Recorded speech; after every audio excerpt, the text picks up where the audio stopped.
ខ្ញុំពិតជាមានសេចក្តីសោមនស្សរីករាយជាលើកទី1ដែលបានចូលរួមជាមួយក្រុមគ្រួសារនៃ NTC Group នាងខ្ញុំមានអារម្មណ៍ថាថ្ងៃចុងសប្តាហ៍នេះពិតជាមានតម្លៃចា៎មិញនេះលោកប្រធាននាយកប្រតិបត្តិលោកបានសម្ដែងនៅការអបអរសាទរក៏ដូចជាបង្ហាញនៅអ្វីដែលជាប្រវត្តិនៃការចាប់ផ្ដើមនិងទំនាក់ទំនងរវាងគណៈគ្រប់គ្រងជាមួយលោកគ្រូអ្នកគ្រូទាំងអស់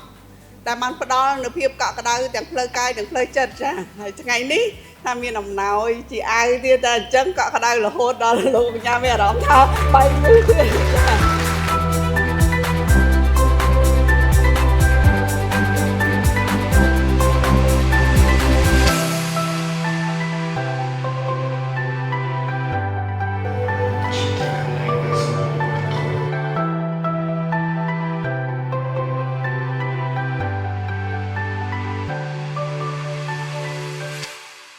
ហេតុអីយើង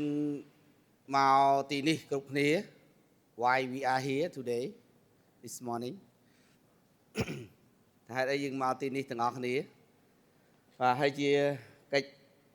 ចាប់ផ្ដើមកម្មវិធីនេះតាំងនាមឲ្យ NTC Group ទាំងអស់ខ្ញុំសូមចូលរួមអបអរសាទរនៅសមិទ្ធផលដ៏អស្ចារ្យប្រចាំឆ្នាំរបស់យើងដែលយើងទាំងអស់គ្នាបានសម្រេចបានប្រចាំឆ្នាំដែលបានធ្វើហើយនឹងសម្រេចបានមួយឆ្នាំកន្លងមកនេះទាំងអស់គ្នាបាទសូមអរគុណ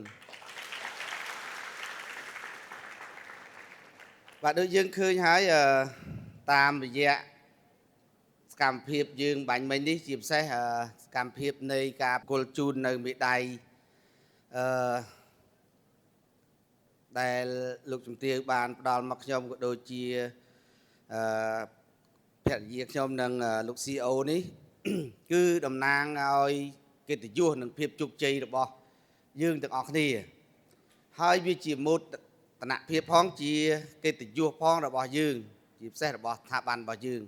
ដែលយើងទាំងអស់គ្នាបានខិតខំទាំងអស់គ្នាហើយ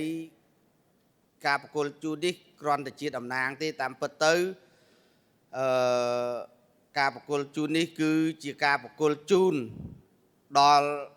បុគ្គលិកយើងទាំងអស់ទាំងជិត 5,000 នាក់នេះព្រោះស្នាដៃនេះសមិទ្ធផលនេះគឺជាសមិទ្ធផលរបស់យើងទាំងអស់គ្នាទេខ្ញុំគ្រាន់តែជាតំណាងជាអ្នកដែលទទួលជាតំណាងទេអញ្ចឹងខ្ញុំក៏សូមឆ្លៀតពេលនេះក៏សូមប្រគល់ហើយបំពាក់ជូនទៅដល់បុគ្គលិកយើងទាំងអស់ទាំងថ្នាក់ដឹកនាំការិយាល័យក៏ដូចជាគណៈនាយកនិងលោកគ្រូអ្នកគ្រូនិងបុគ្គលិកគ្រប់សេវាកម្មទាំងអស់បាទសូមទទួល